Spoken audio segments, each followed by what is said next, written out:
What we're talking about this morning are two statements that we often make.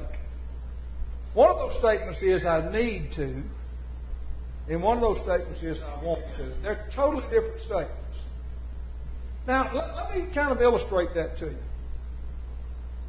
How many times do you hear somebody say to you, I need to get back in church? Think about that. How many times in your everyday conversation you talk about somebody and you're talking about being a member of the church, and you're going to church on Sunday, and they will respond, I need to get back in church. Common? Very common. And then you hear people sometimes who are members of the church say, I need to attend church more regularly. I need to attend church more regularly. It's common. I mean, it's something you hear pretty much constantly. And you hear people say, I need to read the Bible more. And then you sometimes hear people say, I need to obey the gospel. You hear those words constantly. I mean, it's not something that's unusual. It's something in your everyday conversation you hear people say. Well, let's stop and think about it a little bit. Now, these are common statements. But what they actually are offered to us as is kind of an apology. In other words, you're talking to somebody and you're talking about you went to church Sunday, and they say, well, I need to get back in church. Because they're kind of apologizing to you because they know that you don't go. And so consequently, they kind of offering you kind of an apology. But in another way, it's kind of a method of ending a discussion so that you don't talk to them anymore about it. I don't want to hear more. It's kind of a statement that says, I don't really want to hear more about it. I know everything I need to know. Am I not right? I believe you know that I am. And so they kind of serve as excuses.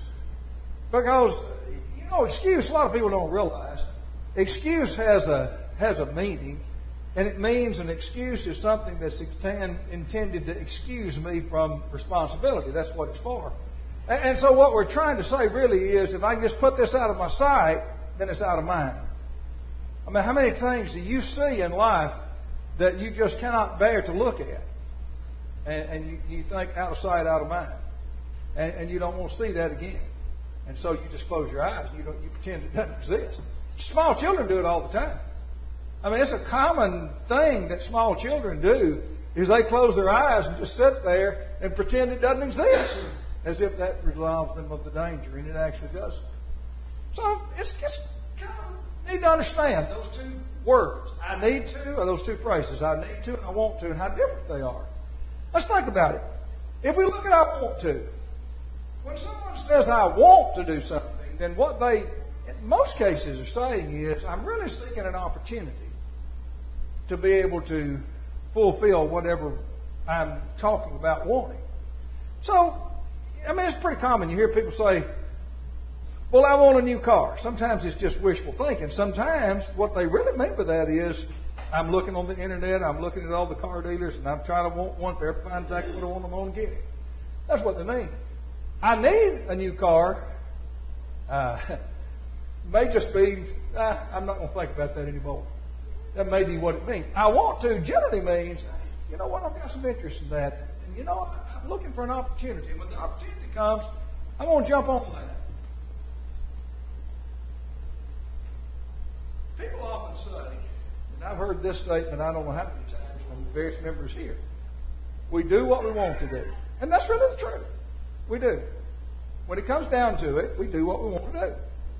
If we don't want to, we don't. That's kind of the way it is. So we kind of understand what this word I want to means as opposed to what I need to means. I need to kind of acknowledges something, but I'm not too excited about it. I want to is a lot different statement, and we need to realize it. I want to look back in the book of Judges for a moment, because this is the greatest example that I am aware of in the inspired text anywhere. The people of God during the period of the Judges had a serious problem.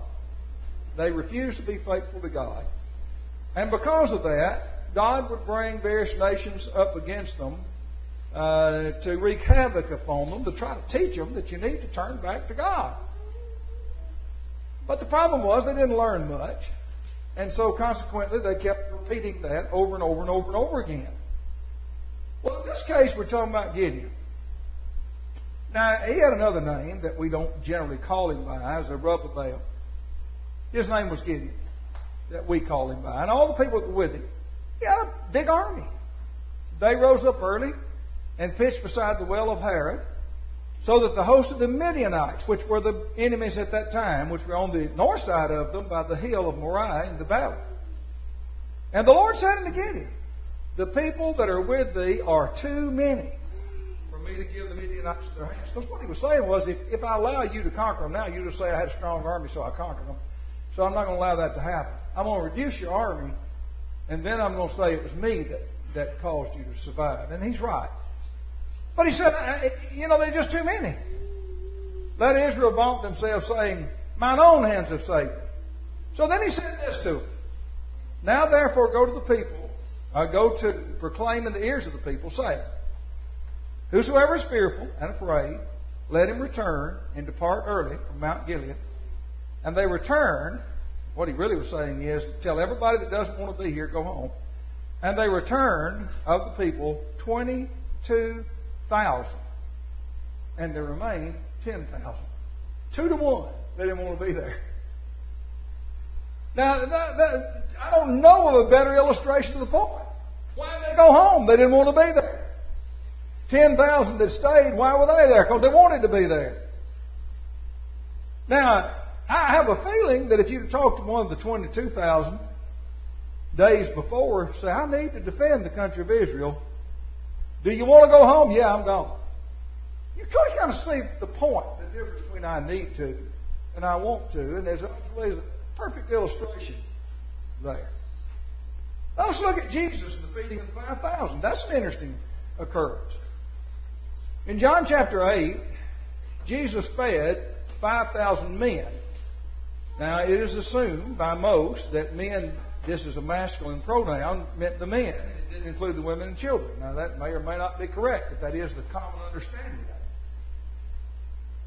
it. And so when you look into this chapter, actually it should have been chapter 6. I put chapter 8 for some reason. Why I don't know, but anyway I did. In chapter 6, and you look down and you read what's said there, and you find exactly what happened. Well, these people, in fact, they were there, and the 5,000 were being fed. Verse 10 through 11, you find, he said, make the men sit down.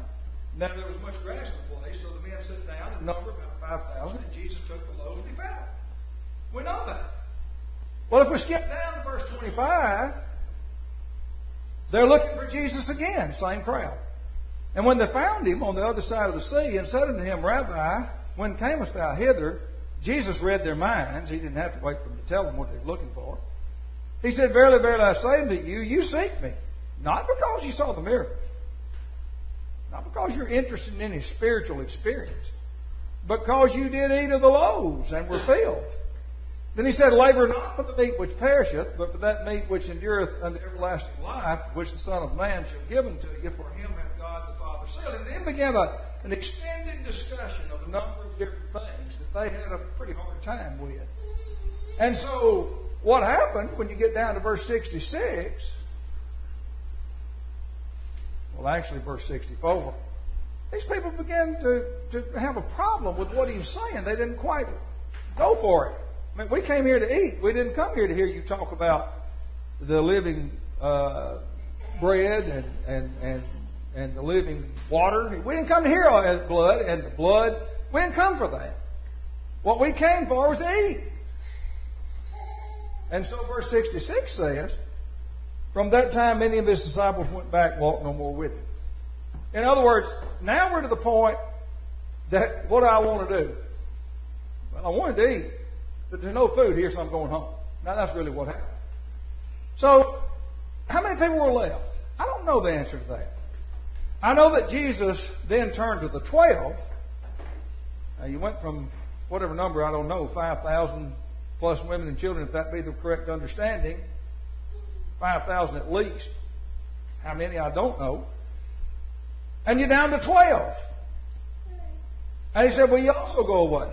Simon Peter answered, Lord, to whom shall we go? That's the words of eternal life. And if you continue reading that, you look down in verse 71, and he identifies the 12 again. So it kind of seems like When he got through, he went from the huge multitude, now he's got 12. Huge multitude didn't want to be there. 12 did. Except for Judas, of course. And Jesus could foresee that at some point he too would not want to be identified with Christ and would for 30 pieces of silver deny. So really, what you see is you see a stark contrast between what people want and what people need. Now, does that mean that we don't need those things we talked about?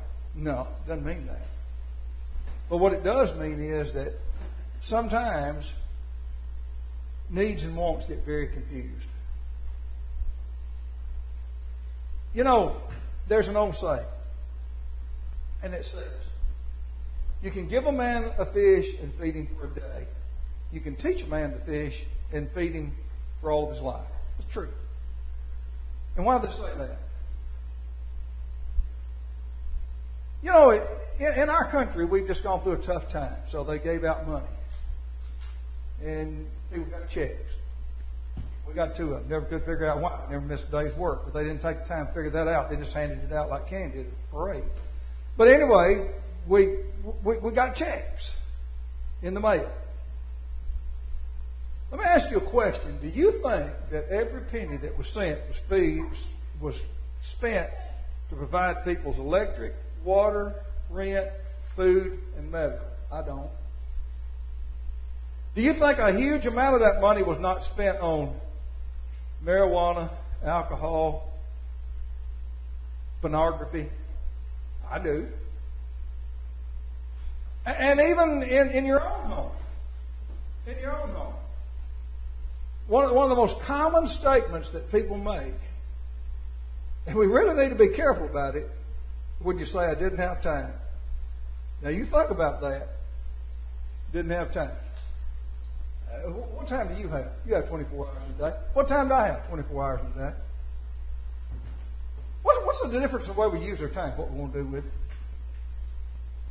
So you kind of come to this understanding that wants and saying I want something, I need something, just because I need it, doesn't mean necessarily that I'm going to fulfill it. So we really have to be careful with what we say. To me, even though it is a passage that we've studied hundreds of times, I got to thinking a few minutes ago. You know, my mind runs around and thinks about a lot of different things like everybody else's I guess. I got to thinking a few minutes ago. I'm 73. I'll soon be 74 in September. When I moved here, you could reverse those numbers. When I began preaching here, I was 37. So I've been here a long time. Been here, I think actually I was 38. So that's 1 year's difference in it. But that's a long time. A lot of things have happened. A lot of things have occurred. So how many times I've preached on the rich young ruler, I have no clue. Probably a lot of them. A lot of mentioned him a lot of times other than that. But let's go back and think about this rich young ruler, King of Jesus. And let's think about what he said. Let's read it first, and then let's go back and look at it. Behold, one came and said unto him, Good master, what good thing shall I do that I may have eternal life? Basically what he was saying was this need situation, which we'll come to. And he said unto him, Why callest thou me good? There is none good but one, that's God. But if thou wilt enter into life, keep the commandments. Well, he then said to him, Which? Like you have a choice. Thou shalt do no murder. Thou shalt not commit adultery. Thou shalt not steal. Thou shalt not bear false witness. Honor thy father and thy mother. Thou shalt love thy neighbor as thyself. The young man said unto him, All these things have I kept my youth up. What lack I yet? And Jesus said, If thou wilt be perfect, go and sell that thou hast and give to the poor, and thou shalt have treasure in heaven, and come and follow me. And when the young man heard that saying, he went away sorrowful, for he had great possessions. Let's think about it. He knew he needed to do more in serving God. He just inherently knew that. He knew, I've got to do more. Because after all, Jesus said about these commandments, well, all these things have done my youth up. But I still have this feeling there's something there that I need to be doing. I need to do more in serving God. Okay. All right. So Jesus tells them. But in the end, his want to serve God wasn't strong enough to do what he knew he needed to do, was it? Because what you see is, Jesus told him to go sell all you had, and he went away sorrowful for he had great possessions. Now, I'll tell you something I thought about that. And I don't know the answer to it because I'm not God and can't read his mind. But I've had people say, well, that would have been so unfair for him to have sell everything he had and go into poverty. I'm not even going to deal with that question, but I'm going to remind you of this. There was an occasion when a great man of God was told in Genesis 22 to take your son, your only son, whom you love, and kill him as a sacrifice to God. You know what he did? He got up early in the morning, he took off, and he was going to kill him. And as he had the knife raised to slay his son, God stayed his hand and said, you know what? This is just a test. I was testing your faith. I don't know what God would have done had the young. I don't know what Christ would have done. If he'd have went out and liquidated his assets, Jesus might have said, hold on, I just want to see where you stood. He could have. I don't know the answer to that. I don't know. I know he did in Abraham's case. So when people get into all this thing about how unfair it was, I don't pay much attention to it. The truth is, even if he had given everything he owned, remember the statement that Jesus made, what will man give in exchange for his soul? What is the price of your soul? 2 pieces of literature in American literature that I've mentioned many times. People ought to read them sometime.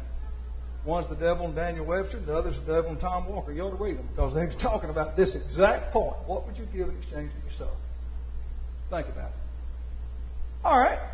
So in effect, what you have here is a man who comes and says, you know, I need to serve God more.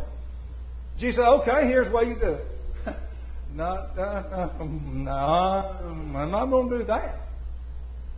That's kind of the way people are all the time. I need to do this, I need to do that. But what do? We don't. Just the way it is. Now let's think about this. When you look at the parable of the sower in Matthew chapter 13, you know, some people sometimes don't realize what a bleak picture this is. Somebody said, what do you mean? We're talking about salvation. No, this is a bleak picture. Because this man, sower, comes and sows, and here's what happens. When one heareth the word of the kingdom and understandeth it not, then cometh the wicked one, and catcheth away that which is sown in his heart. So some people just don't obey the gospel. That's true. But he that receiveth the seed into the stony place, the same as he that heareth the word, and anon with joy receiveth it. I have a lot of personal illustrations because I've been a long time. I had a Bible study with some folks one night. It was really interesting. Went over there and studied with a young boy that was about 16. Can't remember the exact age, but anyway. And he was going to be baptized. And we had a Bible study, and his mother said she wanted to be baptized. Went out and got in the car, and his father sent word out he wanted to be baptized. Went and baptized them all that night. They came to church services one time. And despite all that we could do, they never came back again. They felt a need, but not a want. It's kind of what it is. And that's what you see here. Oh, yeah, we get excited and we think, oh, look at how great this is. But he hath not rooted himself, but endureth for a while, and when tribulation and persecution ariseth because of the word, by and by he's finished. That's really bleak, dark picture. He also that receiveth seed among the thorns is he that heareth the word, and the cares of the world, and the deceitfulness of riches choke the word, he becometh unfruitful. That's a dark picture. But he that receiveth the seed of the good ground is he that heareth the word and understandeth it, which also beareth fruit and bringeth forth some 100-fold, some 60, and some 30. Now that's a beautiful picture, except for one thing. I don't know if you paid attention to it or not. 2 out of 3. Did you notice that? 2 out of 3. What did you see back when Gideon's army had a want? And, everybody needed to go defend the cause of God. When it came down to it, do you want to? How many left? 22,000. How many stayed? 10. When you look at this parable, you've got 3 classes of people who receive the word and obey it. 2 of those classes don't stick it out. They don't finish. Now you stop and you think about that and you understand the truthfulness of it. What you're really saying is, here are people who would probably say, I need to do this. Okay. But really when it comes down to it, I'm not quite ready to make as much sacrifice as might be called upon me to make in order to serve the Lord, which I know I need to do. Our wants get in the way of our needs. That's the problem. If you look at this passage, we want to be accepted of men. We want to enjoy the pleasures of the world. So our wants get in the way of our needs. So we have to decide, which are we going to satisfy? Are we going to be happy to just say, well, I need to do so and so? Or are we going to say, well, I want to do this and I'm going to? Which is it going to be? In Galatians 5:17, the Apostle Paul talked about what we want and what we need. What do we want? Wants are generally associated with things that we look at and think we possess. Needs are usually quite different. Things that are essential to our existence. And so he uses this illustration of the flesh and the spirit. He said, for the flesh lusteth against the spirit is against the flesh, and these are contrary the one to the other, so that you cannot do the things that you would. In other words, what you need to do, you don't always do because you want to do something else. That's what he told you. That's exactly what he told you. Now let's look back. Let's think about it. In Matthew chapter 6, we begin reading there in verse 19. Let's think about it a little bit. Matthew 6 is sometimes, it's part of the Sermon on the Mount. Sometimes it's referred to as the preamble of the Constitution of Christianity because it kind of outlines what Christianity will expect of it. One of the things that Jesus said in this, if you believe it to be the preamble of the Constitution of the New Testament, is this. Lay not up for yourselves treasures upon earth, where moth and rust doth corrupt, and where thieves break through and steal. But lay up for yourselves treasures in heaven, where neither moth nor rust doth corrupt, and where thieves do not break through nor steal. For where your treasure is, there will your heart be also. I'll tell you, want a perfect illustration of this? The United States is probably the safest country in the world as far as the protection of your assets. Last time I looked at the bank, if somebody may correct me, I think the last time I looked it said deposits insured up to $250,000, maybe $500 now, I'm not sure. I think it's $250,000. How many people in this world have more than $250,000? A whole lot of them. Maybe you don't, and I don't, but there are a lot of people that do. So they can't go put all their money in one bank, can they? Because the United States doesn't have the ability to assure that under no circumstances will that money disappear. It can be gone. And let me tell you something. There's also one other thing to consider.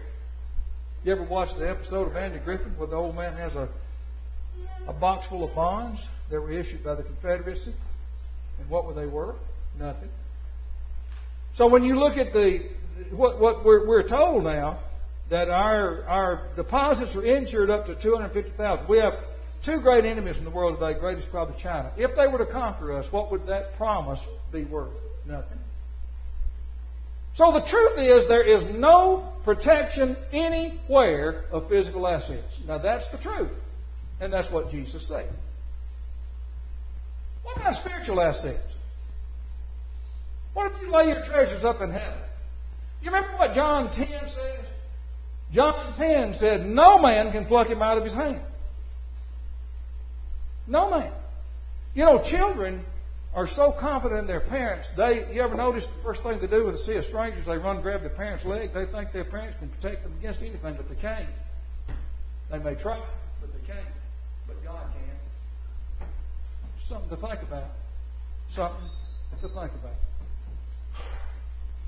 Let's look at the last statement, and I'm going to close. Wants and needs. There's a lot of things I want. A lot of things I've wanted in my life. One thing I've said so many times, everybody's heard me many times, tires of hearing it. I wanted to play football. I love football. The night that I graduated from high school, I literally stood there and bawled. The last football game I had, not I graduated, but the last football game I had as a senior, I stood there and bawled because I knew that I did not have the ability to play higher than that. I knew it. I knew it couldn't happen. It wasn't going to happen. And I tell people sometimes when I got to the point that I'd watch an NFL game and I would see that there's no player on that team that's as old as I am, I thought, well, it's finally settled. I'm not going to make it. Really wanted that, but it wasn't going to happen. That's kind of the way it is in this world. There's a lot of things we want. Some of them we get. But sometimes people tell you be careful what you wish for. You do realize most people win the lottery, end up bankrupt in a few years, and worse shape than they were when they won it. So be careful what you wish for. You could have some problems there. But when it comes to spiritual things, they're absolutely secure. So what should we do? When Jesus was asked what is the great commandment of the law, his response was, without hesitation, thou shalt love the Lord thy God with all thy heart, with all thy soul, with all thy mind. This is the first and great commandment. I don't know if this lesson really is very effective or is not, but it does help us to get things in perspective and give some thoughts to them. A lot of things I want, but in reality, there's only one thing I need. I need to be pleasing in the sight of God. Nothing else really is relevant at all to the question of what do you need. So give some thought to it, decisions you make. And we always have an invitation song, and we give you the opportunity to get baptized into Christ if you wish to. Or as a Christian, if you've sinned, you need to ask for forgiveness of God and ask us to help and comfort you. We're glad to do that. But the most important thing is, to me, is not the immediate response. But the most important thing is, does it make you think so that the response might eventually, in given situations, be the right ones? That's what's important. We're going to sing the song. If you need to respond this morning, certainly give you that opportunity together to stand as we sing.